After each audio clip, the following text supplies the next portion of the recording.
In this lecture, we are going to discuss about Linux group. So previous lecture, we have discussed about the users. Now let's take one example. Let's say you have, let's assume that this is your server. On this server, you have created your users. Let's say user 1, user 2, user 3 and user 4. Now for this user, you are going to provide some of the permissions. Now let's say this user is having some permissions, like 5 permissions are there. User 2 is having 5, user 3 is having 5, user 4 is having 5. So every time you need to give the permission individually to each and every user. Now let's assume that this user are the part of, like their roles are something same. You know, when normally let's say you're working as an Oracle DBA.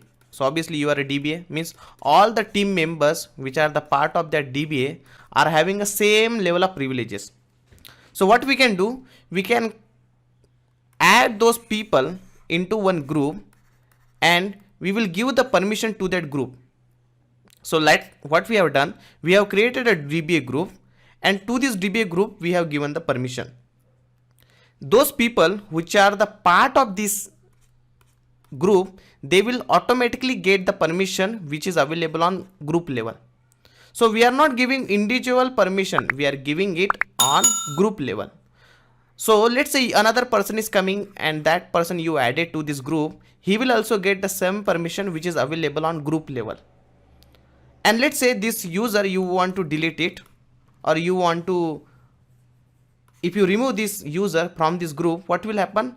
All the permissions will get revoked. You don't need to revoke the permissions one by one. Everything will get revoked. So group is a really important things in the Linux, and same concept is also available on Oracle technology also. So what we are doing in the database level, we are creating a group like a DBA, which is having a sys level permissions, install.